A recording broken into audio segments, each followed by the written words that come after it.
Hoje é dia 21 de dezembro e estamos a desenvolver uma série de meditações relacionadas com o Advento, que terá lugar esta semana e na próxima semana. E hoje gostaria de meditar numa frase do capítulo 2 do Evangelho de Lucas, sobre o qual vamos falar nestas reflexões, e especificamente o versículo 7, que diz que deu à luz o seu filho primogênito, Maria, e envolveu-o em panos e deitou numa manjedoura, porque não havia lugar para eles na estalagem. E eu quero sublinhar esta frase, porque não havia lugar para eles. O contexto é que José e Maria tinham-se deslocado ao sul para poderem participar no tal recenseamento que a Bíblia nos fala, que Lucas nos relata, e naturalmente muitas outras pessoas tinham deslocado também, e era uma fase, um momento em que havia muitos forasteiros e as estalagens estavam cheias, e portanto quando eles chegaram, já mesmo à beira de Maria ter a criança, diz que não encontraram lugar, não havia lugar para eles em qualquer estalagem da região. Ora bem, isto fala-nos do quê? Fala-nos de exclusão, não haver lugar para nós, não haver lugar para mim. Fala-nos de exclusão. E eu gostaria de refletir um pouco sobre isso. A exclusão da nossa casa, a exclusão da nossa vida, quem é que nós excluímos, para quem é que não há lugar na nossa vida, para quem é que não há lugar na nossa casa, porque todos nós naturalmente temos amigos, todos nós apreciamos mais umas pessoas do que outras, mas hoje em dia está muito presente na vida da sociedade em geral a discriminação de pessoas, ou por causa do sexo, ou por causa ou por causa da cor da pele, ou por causa da sua etnia, enfim, as minorias, digamos assim. Há um movimento de exclusão, de rejeição de pessoas que são diferentes de nós. Isto não é novo agora, naturalmente, que há uma longa história ao longo dos séculos, sempre aconteceu assim, com alguém. Umas vezes acontecia com uns, outras vezes acontecia com outros. Numas geografias acontecia com uns, noutras geografias acontecia com outros. E há exemplos dramáticos mesmo de pessoas que foram excluídas e em que essa exclusão foi levada até aos limites.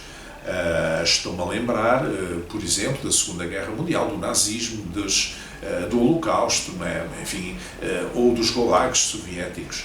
Portanto, os campos de concentração nazis, portanto, digamos, ou outros exemplos da história do mesmo género.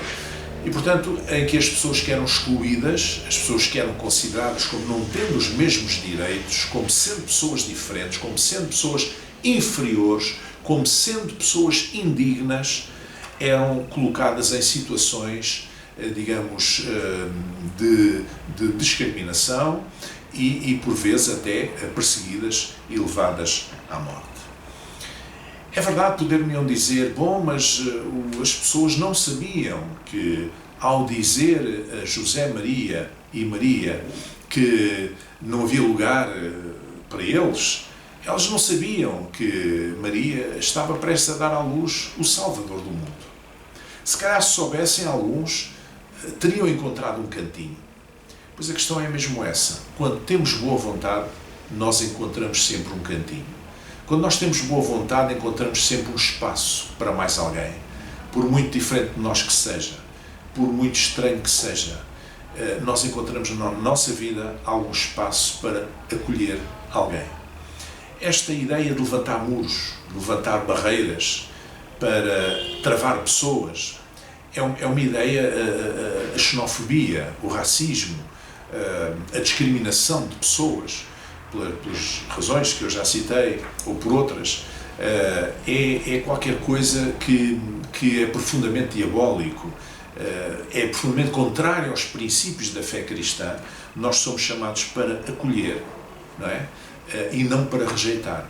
Jesus, que foi a pessoa mais rejeitada deste mundo, ele não excluiu ninguém. Ele diz que não lançaria fora qualquer que fosse ele.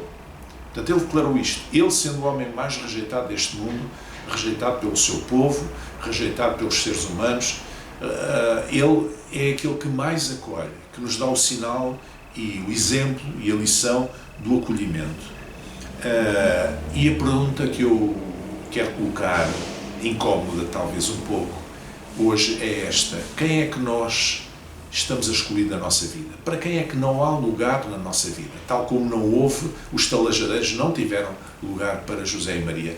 Quem é que nós estamos a pôr de fora da nossa vida? Talvez estejamos a pôr de fora da nossa vida alguma pessoa que nos vem se fazer bem. Alguma pessoa, como aconteceu com Jesus, que viria a ser o Salvador do mundo, o Messias de Israel.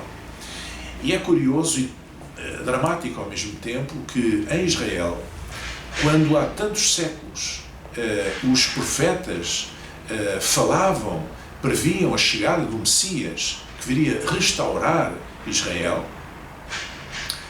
tivessem ficado tão insensíveis e tão cegos que quando esse Messias chegou, embora na forma de uma criança, eles tivessem excluído da sua vida, eles tivessem fechado as portas. E talvez nós, com a nossa pulsão de excluir pessoas, rotular pessoas e excluí-las do nosso convívio, da nossa casa, da nossa vida, talvez nós estejamos a pôr fora da nossa vida alguém que seria uma solução para nós, para os nossos problemas, alguém que nos viria fazer muito bem. Por isso, vamos olhar neste tempo, que é um tempo de inclusão, é um tempo de salvação. Vamos olhar para aqueles que estão à nossa volta, para o nosso próximo, não numa perspectiva de excluir, de exclusão, mas de inclusão, porque Deus ama a todos. Jesus acabou por dar a sua vida por todos, por toda a humanidade, e trazer a salvação a todos os seres humanos, sem qualquer exceção. E o papel da Igreja e o papel dos cristãos é exatamente o mesmo. Não deixar ninguém de fora. Não deixar ninguém de fora. Incluir a todos, porque a Bíblia diz que Deus não faz discriminação. Isto é, Deus não faz acepção de pessoas. Que Deus vos abençoe.